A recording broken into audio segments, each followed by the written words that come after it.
14, and it's the battle that time forgot.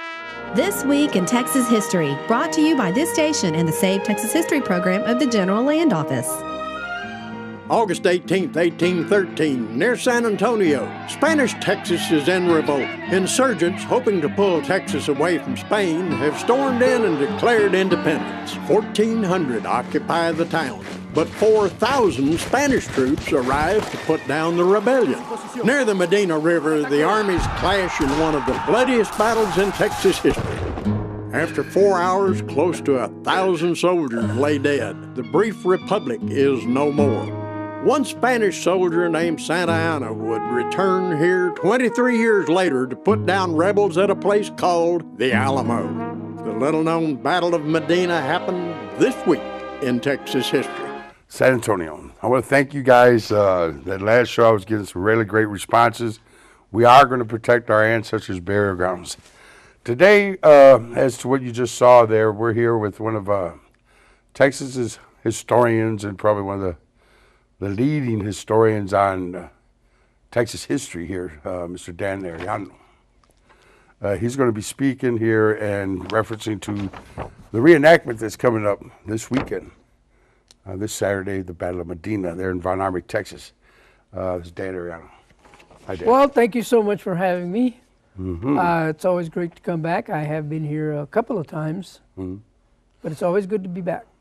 Well, you know, we did the State Board of Education when you had got this submittal in as far as the Battle of Medina when Texas declared its independence there. Yeah. Well, 5 years ago, I testified for the State Board of Education. They were having some issues.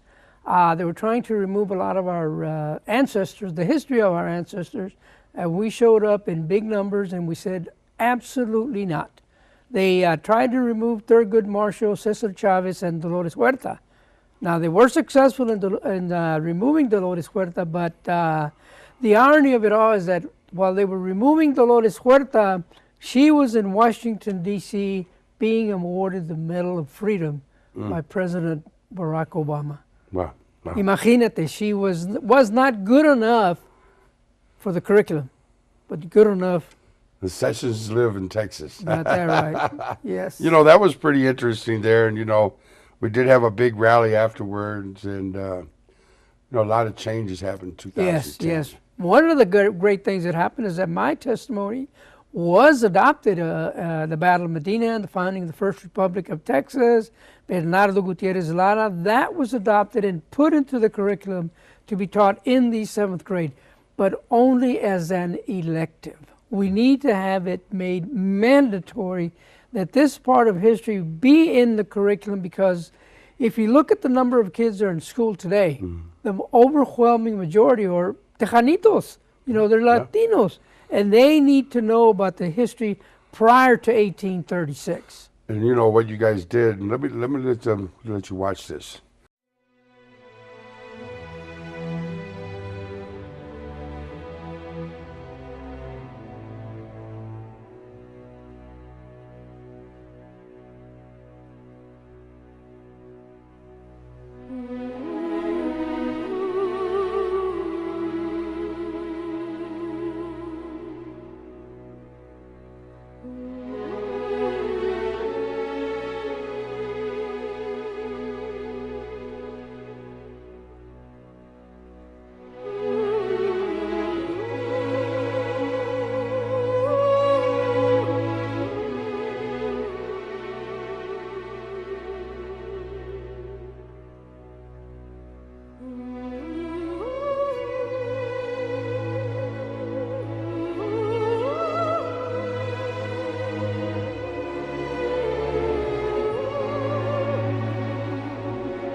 Lo que usted verá en la película Texas antes del Álamo es la saga de los españoles en Texas,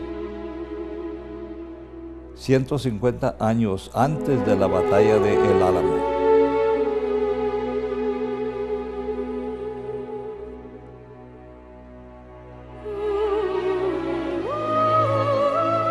Es la historia de los pioneros que nombraron los ríos y fundaron las misiones, ranchos, presidios y vías a lo largo del camino real de tierra afuera en Texas. It is a world that has long been forgotten until now.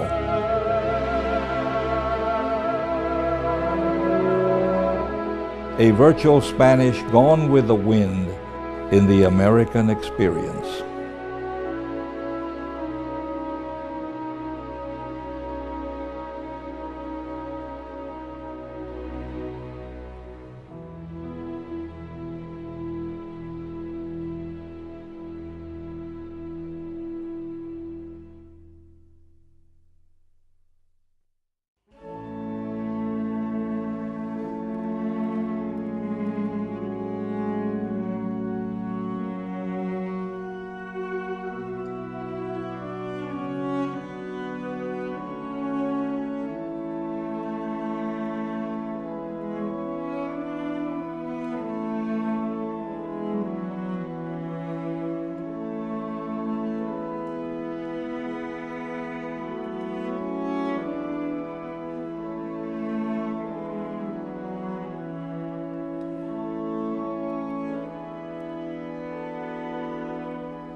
History is a living thing.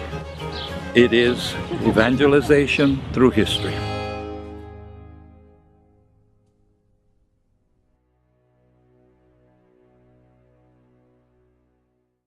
That trailer, Dan, is going to be astronomical as far as getting the identity of the Tejanos and the natives that fought and died for Texas independence. Exactly. You know, I mean, this is going to be one of the greatest changes with working with these people here, with Mr. Almanas and yourself. And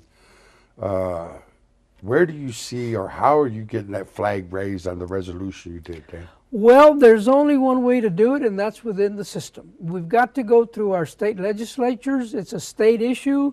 Dr. Frank de la Teja, he's always concerned about that 6 flags over Texas deal. But he's right, because there were 7 flags over Texas. And how are you being received? After you got that resolution, you went to the city here in San Antonio. Well, actually, we went to the state legislature up in Austin. This has to be addressed at the state level. And State Representative Eddie Rodriguez submitted a resolution called House Resolution 709. It was adopted. And of course, now a resolution is not as big as a bill. What we So we really need need somebody is a like Jose bill. Menendez to do a bill. Yes, we need more state representatives, and all of this was due to former Senator Uriegas. I believe he lives here in San Antonio now, but he's the one that suggested that we contact the Mexican-American State Legislative Caucus in order to get a bill to acknowledge the fact that our ancestors declared their independence 23 years before the Alamo. And the Constitution was written, but we're still not wanting them to accept. That was done on April 17th, 1813. Yes, that was the first written Constitution. Now, the Declaration of Independence occurred right here in San Antonio on April the 6th of 1813, written by Bernardo Gutierrez de Lara, and then 10 days later, he had the Constitution. Now, next year for the 300 celebration, the city, you are on the board. Have you coordinated that event so the citizens don't know? Yes, I have submitted the request to have the founding of the First Republic and the Constitution as events that will be recognized by the Tricentennial Committee. Not only that one, but I also submitted, I didn't, but the Atascosa County, Barbara Westbrook submitted an event on the Battle of Medina Symposium, and I submitted one for the Battle of Medina historical event. Both of them will be recognized by the Tricentennial. Now, with that resolution, who are you fighting? Why isn't it that flag flying today, Dan? It's all politics, because the revolution was led by Native Americans and Tejanos primarily. See, there were over 900 Tejanos and about 300 Native Americans. As far as what Bush said at the beginning. Well, Bush is wrong. You know, they don't bother to contact real historians. The Battle of Medina was fought by 1,830 Spanish soldiers against the Republican Army of the North that consisted of 1,400. And the overwhelming majority were indigenous and Tejanos. There was only about 300, and I do not like to call them Americans, because in those days, everybody was an American. But you know, we're in a big battle today with what's happening on the Alamo issue and in the city. Oh, that's been a continuous battle. Well, yeah, and to sort of correct this, let me let you watch this. The Comanches were used to simply being able to come in and make lightning quick raids all across the Texas frontier in the Spanish and the Mexican periods. So the Comanches could move in within minutes, could effect their raid, grab their goods, and be gone. The Rangers were organized to meet this foe because some sort of permanent frontier defense had to be established. Stephen F. Austin, the most prominent colonist, made the first official reference to Rangers in Texas. I will employ 10 men to act as Rangers for the common defense. The wages I will give the said 10 men is $15 a month, payable in property. Stephen F. Austin, 1823. That set up not only the ranging tradition, but it also helped establish the independent mindset of the Texian settler and his citizen soldier response to threats and intolerable situations. Living under Mexican dictator Santa Anna became an intolerable situation for the Texans by 1835. Revolution was near, and more Rangers were needed. A provisional government was beginning to organize, and they realized the need for a force that was not quite militia, not quite regular army, and the Rangers really pretty much be down the middle. Paid $1.25 a day, these Rangers were organized as a volunteer force and would remain as such for most of the 19th century. They furnished their own horses, they furnished their own weapons, they found their own food, they elected their own officers, and they were the kind of men who served from 3 to 6 months ordinarily and brought law and order to the state. Their leader was Robert McAlpin Williamson, the first of many distinctive, if unlikely, Ranger commanders. Now that's the involvement of where this all started for indigenous people and even Tejanos, because Austin, you know, that invasion that when they came, as far as McGee and all them, and prior to the 1810, I think you were saying about? Well, yeah, it actually started right here in San Antonio in 1811 with the Casas revolt. Juan Bautista de las Casas came here saying that he was going to be involved in the horse industry. But that was a lie. He came up here to raise trouble. Well, Por el grito de Dolores. That was sort of with that, the slavery as far as this being indentured servants. Well, when the Americans came, they tried to evade the issue of slavery. They brought their slaves, but they called them indentured servants. But regardless of what you call them, it was slavery. And it was brutal, it was cruel, unjust, and immoral. Well, you know, you referenced to McGee. Yes. And who wanted his head? Well, Augustus McGee, it's always been written that Augustus McGee suffered a mysterious death. But not so, I say. Augustus McGee, at the 4-month siege at the Presidio at Goliad, was just too eager to surrender. He was seen cavorting with the enemy. He was having dinner with the Simón Herrera and Manuel Salcedo, the governors, And they requested the head of Gutierrez de Lara. The only way they would allow him to retreat is if they surrendered Gutierrez de Lara to them. And when he reported that back to the group that was inside the Presidio, the Tejano said, absolutely not. You're not going to surrender one of us. And then he was found a couple of days later dead. But it's no mystery. He was murdered. For daring. Is this the Tejanos? Yes. And, you know, that period of time we had the Battle of 1812 and, you know, the New Orleans, the peak, and all these people were identifying we need to move in as quickly as possible. And whether that group came down, you know, Crockett was there in the Battle of Fort Mims. Matter of fact, let me let you watch this. The Crockett's had joined the popular Western migration, where new land settlements held the promise of prosperity. At this time, David and Polly have finally built a small and modest cabin, consisting of mostly perhaps about 2 rooms and a loft inside. It's a very simple structure. And within a year, they have their first child, John Wesley. I found I was better at increasing my family than my fortune. It was therefore the more necessary that I should hunt some better place to get along.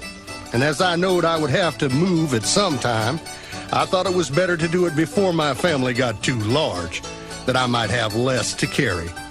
Davy Crockett, 1834.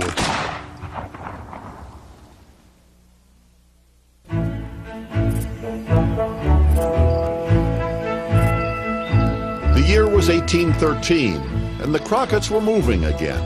They would soon arrive in Franklin County, near the border with Alabama. The Union Jack would fly over parts of the country as the United States fought the War of 1812 with England. In the War of 1812, when the Americans were fighting the British, at first there wasn't a lot of interest in fighting the British. Down in the South, the British were supplying the Indians. 300 miles south, near the Coosa River in Alabama, the Creek Indians massacred 500 people living at an outpost called Fort Mims. The Indians were supplied by the British. When Crockett and the other people on the frontier heard about this, they knew that they could be the next people in line. So they all quickly agreed to join up and go fight the Indians. The warriors came yelling on and continued till they were within shot of us, and we fired and killed a considerable number of them. They broke and ran across our line where they were fired on, and so we kept them running under heavy fire until we had killed upwards of 400 of them. Davy Crockett. During Crockett's time in the Creek Indian War, he was a mounted scout. He was chosen for the job because of his background as a hunter and a woodsman. The soldiers were having a terrible time. They were faced with starvation. And Crockett used his hunting skills to try to feed the soldiers. When the war was over, Crockett would return to Tennessee to face tragedy. No sooner had he returned home than Polly died. She had been fine after the birth of their third child, Margaret, but she soon took ill and passed on rapidly. Davy was devastated. Crockett needed to find a mother for his children, and soon thereafter married a widow, Elizabeth Patton. Davy took his new family west to Lawrence County, Tennessee, and settled along fast-moving Shoal Creek. The Patton family was a prosperous one, and Elizabeth had some money. And Davy used this inheritance to set up a grist mill. Crockett established his mill along the edge of the creek. And at the same time, he began his political career. First as magistrate, later as colonel of the local militia regiment, thus the title Colonel Crockett. And soon he began to think about running for the state legislature. In Crockett's time, candidates traveled the backwoods and stood on tree stumps to give their speeches. And then, you know, that at that time, but what was so important here in Texas, that when these people came and that battle not being acknowledged as far as when they did declare Texas independence, and its Constitution written, and those that pledged and fought and died not being acknowledged. How do we get that flag in the air, Dan? You're talking about the emerald green flag Yes, of the sir. First Republic of Texas. It has to be done through the legislature. Now, there's a movement going on that we started with one of our representatives, Eddie Rodriguez from Austin and Philip Cortez here from San Antonio. Of course, I was working with my other representative, but she failed to get reelected. I can't think of her name. But anyway, she was not reelected, and then we had to start all over again. But it's important to, it's very, very important for us, since the students in schools today, the overwhelming majority are Tejanitos, Hispanics. I don't like to use those terms because those are 20th century terms. Yeah. And the only way we can get that done is through the legislature. We have to keep petitioning them, making sure that they understand that Texas history does not begin with the arrival of Stephen F. Austin. And some people call this Texas Revolution an invasion. It depends on who wrote the history. If you listen to Mexican historians, which we do frequently, and one of the reasons I say that, when Mexican historians speak, they do so from a position of authority. And that's because they've got the diaries, they've got the records, the reports. You said you went with George Nelson, right? George Nelson and I and Dr. Felix Almaraz, we have made numerous trips to Mexico to seek out primary sources. If you do not seek out primary sources and somebody made an error in translation or the wrong place, remember Spanish history, written Spanish history back then is not the same as it is today, and they could have had different meanings. So Almaraz says if we find primary sources, we will be much better off because they wrote down what they saw and what they accomplished. Well, even what with George Nelson, his group with Jesse, and then when they did, matter of fact, let me let you see what they had said there in Pleasanton, Texas. A copy of the Gazetas over there. This is the English traduction. I mean, not a pretty good English. There was a high schooler who traduced it for me. And also, you notice that there's a newspaper over there, El Mexica. Where I got it? Okay, let me look through here. Hold on. The Mexica newspaper was a newspaper that was published in Spanish, and it lasted for 12 years in San Antonio. I was the last director of El Mexica. And inside, I published the Gaceta de Texas in the Spanish version for the Gaceta de Texas. As many of you know, the Gaceta de Texas was published in May the 25th, 1813 at the Old Stone Fort at Nacogdoches, the Casa de Gilibarbo, ¿verdad? And it was owned by Samuel Davenport. I had Samuel Davenport portrait against the wall on that side. We kind of reduced over here. I couldn't bring the whole collection of paintings. If anybody else, like the Allens and the Sims, Tom Green, the Sims and the Allens and somebody else, descendants here, if anybody has drawings or pictures, I'll be glad to reproduce them and make old paintings to increase my collection. And we're putting up the things at the different museums. We got a Bernardo Gutierrez now inside the Old Spanish Governor Palace this past March, right? Mr. Dan was promoting that event. So we placed the Bernardo Gutierrez inside the Spanish Governor Palace. And I have another Bernardo Gutierrez in the Obispado in Monterrey, because there's a lot of belongings, personal belongings of Bernardo on that room. So I put another portrait in there. And I have another one in there, which is based on a drawing by Jose Cisneros. It's after Jose Cisneros. Everything that I paint here is based on historical facts. I'm a historian, archivist, and the biographer of Bernardo Gutierrez, and I have the genealogy the contacts of the Gutierrez. If I'm missing anyone, I would like to know them. I have a replica for the Gaceta de Texas. The original is over there, which they have only one copy in Washington.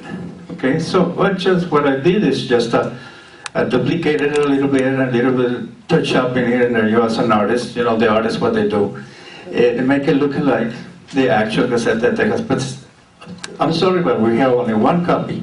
So we have a replica right here from the original in Washington, and the press that was used to publish this Gaceta de Texas.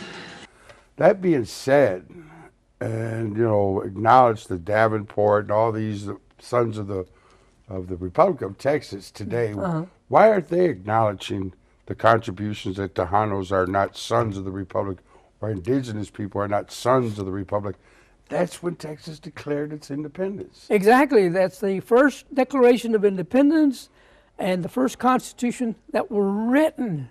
But because there were Mexicanos and indigenous, it's kind of like in Arizona. Arizona has passed a law forbidding the teaching of Mexican-American history. Well, that's not right. Has the legislation done that in Texas, Dan? No, not here. We have a powerful Mexican-American caucus in the state legislature. So it's a duty of the Mexican-American it's their caucus. Duty and their responsibility. And that's where you as citizens need to call your representatives and inform them. Look, let's start teaching some Native American history along with the Tejanos and the work they've done for Texas independence. And this is important, really, really important. It is. That's why this man is dedicated to run for State Board of Education. The Texas State Board of Education. Yes. Y'all Google ignorance, or how did I put it? I put it up on YouTube. Anyways, I'll get that to you later. Yes. But that run for the state board, what's your mission, Dan? The truth. I've always been an advocate of education, veterans, children, teachers, but most importantly, an advocate for the truth. Mm-hmm. The truth not only in science, but also in history. I apologize for my phone. No, you're good. It's happened to me a few times. This could be one of the biggest game changers for us, especially, indigenous people still aren't being heard. It seems like we're being reinvaded again. Yes. We've asked them to protect, on my last show, our ancestors. They're buried there at the missions. This is really important. Mm-hmm. Yes. I was at the Bob Bullock Texas History Museum for 2 years, and they had absolutely nothing on Native Americans. Yeah. You can't tell the history of Texas without Native Americans. They were here first. And they have survived here, according to the Galt Project up in Florence, Texas, over 17,000 years, which means that there were plenty of natural resources in the area for those people to survive. We tried to tell them about why the migration, even with Father Oliveri, and I think it was 1693, was for the healing of the healing waters of Yanaguana. Yes. As far as these healing waters, they don't want to acknowledge because they're not theirs. Yes. Those are ours, and you can't heal with our waters. Mm-hmm. Mm-hmm. And that not even being referenced to because we're having this mismanagement on what's happening. I don't know if it's legislation. Here in the city, we sort of have identified why we're not being included, why our ancestors aren't being protected, why we're still having to glorify it. I mean, I think it was Councilman Shaw got into office 1 month later. They're taking down the Confederate monument because the blacks don't want it. It represents slavery. Wait, what about what the indigenous said about the father of the genocide, Christopher Columbus? 16 years the Texas Indigenous Council has asked for this monument to come down. So this is our prayer and what we had gone to City Hall. I want to thank you guys. This program has been a blessing for us to get this to you. And please be there Saturday. And let's raise the flag for Texas. God bless you guys.